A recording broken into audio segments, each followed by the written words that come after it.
الو. الو، مساء الخير. يا هلا، مساء النور. سيد علي مرتضى، كيفك؟ اي صحيح، الحمد لله رب معك من العالمين. وكالة سانا أمل عكام. ما سمعت. من وكالة سانا، معك سيدة أمل عكام. اي اهلا وسهلا، كيف اهلا الأحوال؟ إن وسهلا. شاء الله بخير. الحمد لله، الله يخليك ويحفظك. تسلم يا رب. عنا بكرة تغطية، إذا في مجال، في لقاء مهم، بس هو تقريبا سري شوي، ما معلن يعني. فيك تيجي تغطي نعم عن طريق حضرتك بالميادين، صح؟ صح، بس وين اللقاء؟ بالقصر الجمهوري. انا بالجنوب على الحدود والله. ما فيك تيجي؟ ابدا نهائيا، قصر جمهوري بسوريا. طبعا طبعا. اي وينك؟ وين على الحدود؟ يا ريت، هذا طبعا. شرف يعني، شرف كبير وشو بيقولوا أمنية، بس ولكن للأسف ما في اترك الحدود نهائيا. يعني اليوم بعدهم عاملين مجزرة والميادين لا أعتقد حتسمع. وين المجزرة؟ قصدك بفلسطين؟ لا، عندنا نحن 3 أطفال شهداء وستهم وأمهم بالمستشفى. بأي منطقة بلبنان؟ بالجنوب بمنطقة عيناتة. ردينا نحن، ضربنا صواريخ على كريات شمون. هلا هذا الكلام المساء، أنا ما تابعت المساء هذا الكلام. من من ساعة تقريبا، يعني من ساعة تقريبا نحن ضربنا الصواريخ. هن ارتكبوا الجريمة تقريبا يعني بعد الظهر. يعني هن ارتكبوا جريمة ردا على شيء انضرب، ولا هيك من عندهم؟ لا، أولاد الحرام هن على جريمة انضرب، أطفال ومرأة نسوان عم بيسوقوا لا السيارة قصدي و3 أطفال يا لا حرام قصدي ضربوا هن ضربوا، السيارة. قصدي ضربوا لأنه في حدا ضرب صواريخ عليهم، ولا لا هيك؟ لا لا لا، مسيرة. هو المسيرات موجودة دائما بأجواء الجنوب، عم تستهدف المقاومين، عم تستهدف مثلا البيوت المقاومين، ولكن استهدفوا سيارة مدنية وسايقينها يعني 2 نسوان و3 أطفال معهم. يا حرام. فمباشرة المقاومة ردت بسبب 10 صواريخ على كريات شمون. أنا مساقبي كنت على الحدود وعطلة، فهلا طالع على بيروت، عرفتي عم تحكيني. ايه طبعا، انا بتمنى لكم السلامه، بتمنى لكم السلامه، بس يعني هلا جابوها الاخبار، يعني هذا خبر كثير مهم. انذاعت على الاخبار. ايه طبعا طبعا قصدي طبعا لا، طبعا قصدي الصواريخ. طلعناه على المياه. الصواريخ اللي انضربوا صح كمان. صح، والصواريخ صح، نزل بيان من الحزب رسمي. بيان رسمي من يعني تبنى. برايك لانه انت شفت، يعني بصراحه انا ما بدي احكي، بس كثير مزعوجين نحن من يعني السوشيال ميديا شو عم يكتب بعد خطاب السيد حسن. يعني هذا الكلام كثير نعم كان سيء، الموضوع انفهم بطريقه غلط.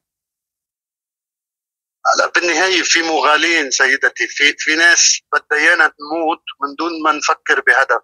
يعني اخر شيء نحن اذا عملنا حرب مفتوحة شو الهدف تبعها؟ تحرير فلسطين؟ هذا كلام حاليا غير واقعي يعني. عرفت علي؟ بالنهاية وبعدين يبدو الامور تتصاعد يعني. على ارجح كل اللي انتقدوا خطاب السيد حسن هن ذاتهم حيقولوا هلا انه فوتنا بحرب وما بقى تخلص، لانه استهداف المدنيين يعتبر خط احمر بمطرح من المطالع. فلنشوف قديش بدها تتصاعد الامور. يعني برايك هلا، بما انه في استهداف مدنيين، يعني هو ما استهدفوا مقاتلين، يعني استهدفوا مدنيين ابدا بالنهايه. ابدا، حتى ما في زلمه بالسياره، يعني كلهم نسوان واولاد. حرام مساكين. بس في شغله، نقطه مهمه، يعني احنا بموجب تصعيد الامر، مو تصعيد الامر، يعني الحكي بالامر. الآن نعم عندك مثلا إنه في ناس كانت متأملة، حتى نقول خلينا نقول من فلسطين، من داخل فلسطين، إنه قالوا إنه يعني يفتحوا جبهات مشان يخفف عنهم. فهو هذا العتب على، يعني مو العتب، يعني اللي عم يتروج الآن. يعني هلا هو يروج، ولكن هو ضمن دعايه بصراحه، يعني نفس الدعايه اللي واجهتها سوريا. نعم. لانه اليوم اذا شو المطلوب اكثر من حزب الله؟ من 61 شهيد صار مقدم، من 11 شهيد مدني تقريبا، 3 أطفال هلا وستهم وامهم بالمستشفى، 41 موقع عم ينضرب على الحدود، 9 دبابات احترقوا، 150 عسكري بين قتيل وجريح، 65 ألف مستوطن هجروا من مستوطناتهم. فبالتالي انه شو المطلوب من لبنان اكثر من هيك يعني؟ ما فهمت شو قصدي؟ المغالين على السوشيال ميديا انا برايي مدفوشين اما بعواطفهم لانهم بغزه وتحت القصف وهذا مفهوم، واما مثل العرب يعني اللي بس بده ايانا نموت، انه هو بس بده ايانا كيف عم يتفرج على اشلاء غزه، بده يشوف اشلاءنا عم تنتهي. والحمد لله يعني واضح بانه قياده المقاومه، وانا يعني السيد حسن كان بالشام من اسبوعين تقريبا، اجتمع مع الرئيس الاسد، الرد منسق. بس المغالين على السوشيال ميديا يعني قلت لك نوعين، نوع اذا بدك تحت القصف بغزه طالب اكثر وهذا بنفهمه، ونوع ثاني ما بده غير انه يشوفنا عم نموت، يعني بده يشوفنا عم نموت مثل ما عم بيموتوا غزه الان. بس طبعا انت بتعرف انه موضوع مقابله السيد حسن مع رئيس الاسد كانت مو معلنه، يعني نحن ما عم نعلن عليها يعني. ايه عرف، ما هي اعلنت بعد اسبوعين اذا بدك بالجرايد اللبنانيه يعني. اعلنت، اوكي تمام اوكي. ايه كتب عنها انه علم بانه السيد حسن زار الرئيس الاسد. والله انا يا ريت كانت الظروف غير الظروف. انا صراحه من الصحفيين اللي اشتغلوا بحلب، اللي اشتغلوا بكل المعارك تقريبا بسوريا. حلب قعدت فيها 6 اشهر يعني لتحررت كلها. فيا لا ريت بصماتك، كنت لا بصماتك معروفه استاذ علي، معروفه تماما. الله انت يحفظ. والاخ حسين مرتضى كلكم يعني على راسنا وعيننا يعني. الله يحفظك، الله بس يحفظك. في شغله لفتت نظري كمان هلا بتغريده او كتبت هي اللي بتحب الفتنه ديما صادق، وانت رادد عليها يعني مالك مقصر فيها. سمت لي بدني هذيك المره، ردينا عليها. عم صارت العالم تحكي بالرد اكثر ما تحكي بالتغريد. هلا انت يمكن الرد كان مناسب لحسب كلامها صراحه. في احيانا صراحه انا بقول دائما، يعني عم نتناقش هلا عم نتحدث، انا بقول دائما الوسخ ما بينرد عليه باحترام، بده ينرد عليه باسلوبه بطريقته ليفهم. عرفتي كيف؟ وبرضه ما بيفهموا عالم اذا بتبزق عليها بتقول لك الدنيا عم تشتت.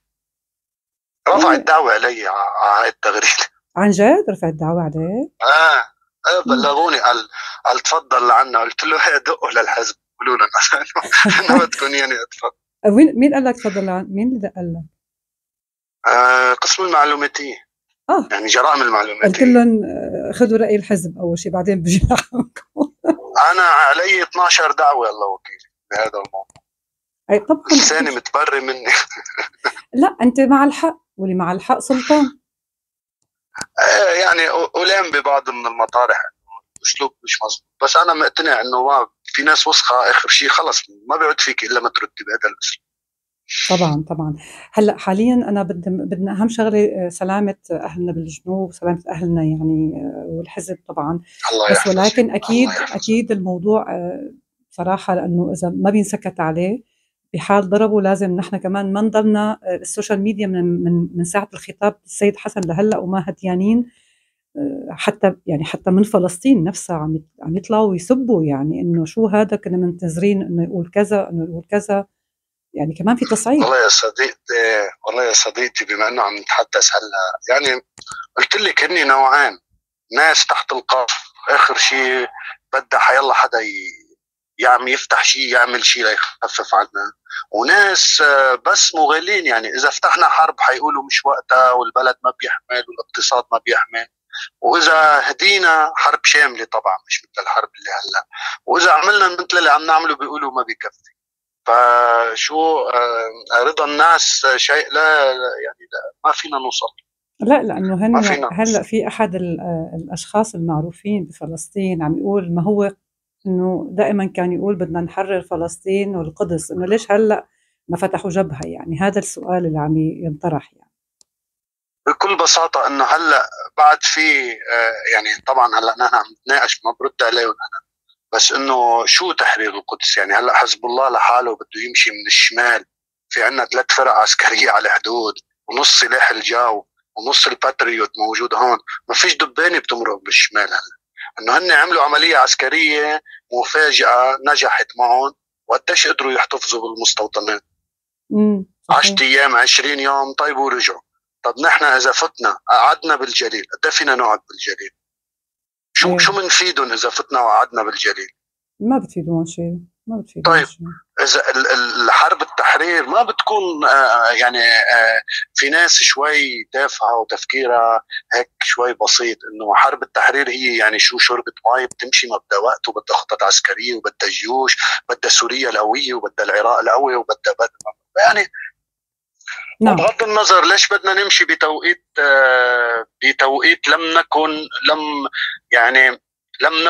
لم نستشار به. واحد بينام ما في شيء، بفيق الصبح بدنا نحرر فلسطين، مش هتتحرر. حتى العملية قال السيد حسن انه احنا ما كان عندنا ما كنا ما حدا معه خبر ابدا. طيب عظيم، ونجحت. فهو السيد حسن حط لها خطوط عريضة، هاي معركة فلسطينية فتحوها الفلسطينية ونحن عم ندعمهم، سوريا عم تدعمهم، العراق عم يدعمون، يعني في سوريا عم تنضرب القواعد الأمريكية، وبالعراق عم تنضرب القواعد الأمريكية، ومن اليمن عم تنضرب إسرائيل، ومن لبنان عم تنضرب إسرائيل. طيب شو المطلوب أكثر من هاي؟ الطمع. وبعدين انتم اخواننا السوريين اكثر من تعرفون انه هاو الجماعه بيوم من الايام قتلونا لنا كمان، يعني ما بدها هدوء وبدها رواق. مين قصدك؟ اللي على انا انتبه، انا عارف انه انت لانك من الاصل الجمهوري وانك عم تسجلي عم تسجلي شو اسمه، وعم اقول لك يوم مثل ما اني، لانه انا اللي بحكي. على فكره انت هلا ما تعمل حالك ذكي، انت هلا عرفت صوتي هلا. لا لا لا لا, لا ما تعمل حالك ذكي. كذاب انتوا دائما بترشوا على الموت سكر. وانت على فكره قله ادبك مع ديما صادق هذا ما بيدل على انك صحفي محترم، يدل. وعلى فكره ممكن تسبني نفس المسبه، بعرف. شفتوا انه هو هلا عرفني وعمل حاله انه عارفني من قبل. شفتوا قديش هو كذاب؟ شفتوا شلون هن دول جماعه الحزب كذابين؟ وانتوا شفتوا بعينكم. هلا عرف صوتي بعد ايش؟ قديش انا عم بحكي؟ 11 دقيقه و48 ثانيه، يعني هو اخر 20 ثانيه عرف صوتي. هي انا مكالمه مع مين؟ علي مرتضى يلي شتم ديما صادق بشتيمه وسخه بس لانه كتبت تغريده وهي رفعت عليه دعوه، ودقوا له قسم المدري شو، قال لهم مش فاضي انا. بس انجوا سمعتوا الحكي؟ اهم شيء اتركوا هلا ديما صادق تاخذ حقها ان شاء الله. سمعتوا هلا انتوا شو حكى؟ خلي بس ببالكم شو حكى، والمكالمه بين يديكم. علي مرتضى هلا عرفت صوتي، ما تكذب، انت كذاب. اخذ راحته عم يحكي على اني انا من وكاله ساونا، بعدين بيقول لي عرفتك وعم تسجلي. بعد شو؟ بعد ما اعترف بكل شيء. تحياتي لكم. معكم ميسون بارقدار، قاهرة الشبيحة والنبيحة والكذابين والمنافقين وحزب الشياطين. ويلعن روحك يا حافظ.